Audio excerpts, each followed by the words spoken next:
How is it going, guys? Welcome back to the channel. Today we've got another review. Today we're going to be reviewing this 2014 Yamaha XVS1300 Stryker. Now, before we get into today's review, definitely be sure to leave a like down below, comment what you think of this bike, and also if you're new, definitely be sure to subscribe and click that little bell icon to turn on post notifications and get notified every single time that I do post a video. I know it's annoying for me to sit here and say, however, I am a smaller YouTuber, so all that stuff really helps me out a lot. But getting into this 2014 Yamaha XVS1300 Stryker, first off, addressing the elephant in the room, the design. I absolutely love the design of this Yamaha.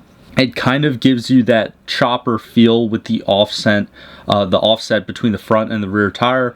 However, this specific one, with that gray metallic paint that you could see on the fuel tank, it just looks really beautiful and also simple at the same time.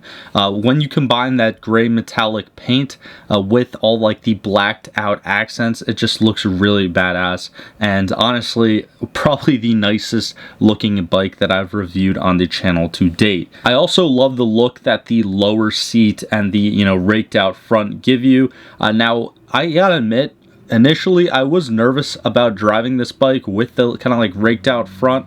However, it drove very, surprisingly super smooth. Despite the long forks in the front and the big 21-inch stock front wheel, and also that 18-inch rear wheel, which again, that 3-inch offset is probably it is the largest out of any bike that I've ever driven in my life. But it still rode, again, surprisingly very smooth and was super easy to handle. Also, the clutch felt very nice. I loved where the catch point was, and the brakes were extremely responsive as well. Look through this with kind of like a subjective lens, because I personally am used to riding older bikes, and this 2014 Yamaha is actually, I'm pretty sure, the newest, or like the, I guess, youngest bike that I've actually reviewed on the channel. But yeah, the brakes were fantastic, and in the front you have a 320 millimeter disc with a dual piston caliper, and then in the rear you just have a single disc, which is a 310 millimeters with a single piston caliper. But they both worked really awesome. Also, speaking about the offset between the front and the rear, the front tire from factory is also 120 by 70, whereas the rear tire is 210 by 40. Now you can also fit a much wider tire in the rear. However, these tires were kind of just like the factory size. The owner didn't mess with that yet, but he did tell me that with that 18-inch wheel in the rear, a lot of guys can fit even up to like 245s in the rear there, just to get a little bit more tread. Now, moving on to the engine and the drivetrain of this bike, you have a 1304 cc or 79.5 cubic inch air-cooled 4-valve V-twin engine powering this thing. It makes 71 brake horsepower and 76 foot-pounds of torque. This bike also has a top speed of around 110 miles per hour and does get an average of 45 miles per gallon between city and highway driving.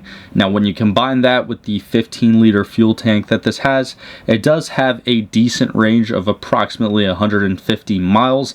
That's not the best, but again, that's not like the worst at the same time. And also, this bike does have a dry curb weight of 645 pounds, but honestly it didn't feel like that when I was driving it.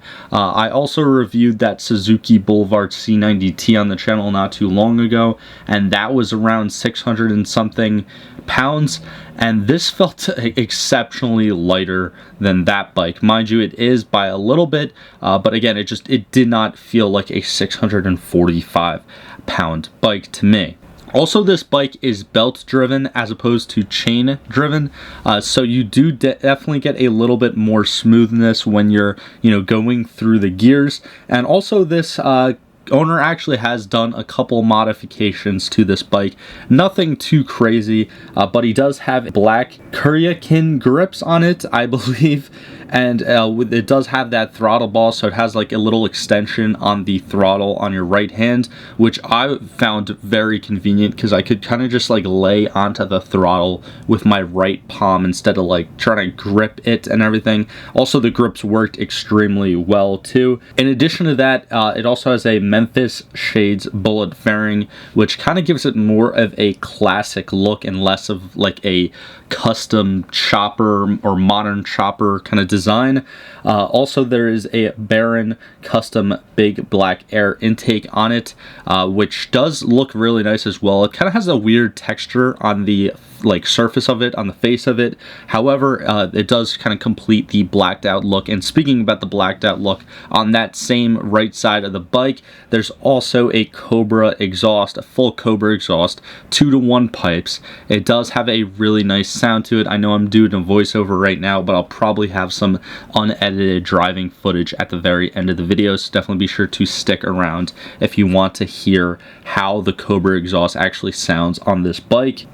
There's also a Bayonne. I'm probably totally butchering that name, but a detachable backrest or like sissy bar with the rear luggage rack that was just put on the owner just to, you know, have a little bit of, you know, added convenience there with this bike. But going into the park here and kind of taking some of the corners, this thing just handled like really well. I was very surprised. It didn't like run out of ground clearance. It didn't scrape anywhere, and I was kind of tucking it like a little bit. I wasn't going too crazy. Obviously, this isn't my bike. I don't want to, you know, drop the thing or anything. But I have to say that out of like all the bikes that I filmed on the channel, which I know isn't a lot, I know I'm mainly a car channel, but out of all the bikes that I've ridden on the channel, this is the one that I just like. I felt the freaking cool. I like felt so cool riding this thing. There was multiple people that would stop, look at it if I'm at a red light. They'd say something. They'd be like, "Oh, nice bike," whatever. And yeah, it looks like super badass. I can't get over the design of this Yamaha. I think that also, you know, it being a Yamaha, it's kind of like the best of both worlds because it combines that, you know, American chopper styling with the bulletproof reliability and predictability of owning a Yamaha. And it does offer a much better bang for your buck, in my opinion, than if you were to get the same exact sort of bike or like a same bike that kind of offers the same thing, except with like a Harley or Indian badge on it. Now, that's not a rip on like Harley or Indian. They're fantastic brands, and that's why their bikes cost that much. However, Yamaha is a very good brand as well, and they make very reliable bikes. So if you want something with that style and with that kind of flair, but you don't want to deal with, I guess, some of the reliability headaches that you might get with other brands, I definitely would highly suggest looking into this bike. It's not necessarily like your kind of quote-unquote starter bike, and it definitely could be, I guess, a little unfriendly to beginner riders out there.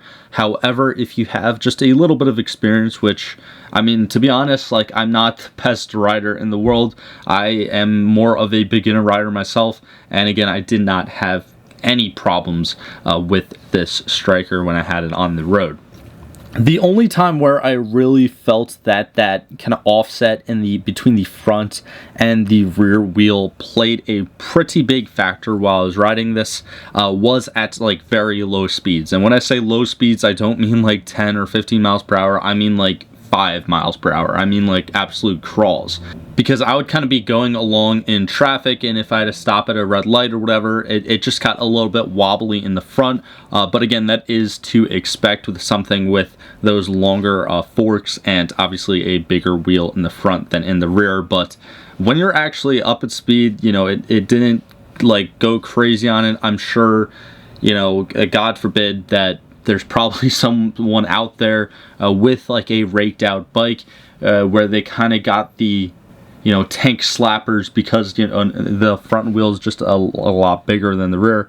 Obviously, there's people out there with crazy builds, but for me, it honestly performed really well and how I wanted it to. But that's pretty much just going to be it for me today. That's all I wanted to cover on this Yamaha. But for now, just enjoy this kind of unedited driving footage of me going through this park. And again, definitely be sure to leave a like, comment, subscribe if you're new, all that stuff. You guys know what to do. But like always, thank you so much for the ongoing support, and I will see you in the next one.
If you enjoyed today's video, click on either of these links right here to watch a similar video from this channel, or click on the little circle link right there to actually subscribe to the channel. It's absolutely free. I do appreciate all the support, but thank you for sticking to the end of this video, and I hope you have a fantastic day.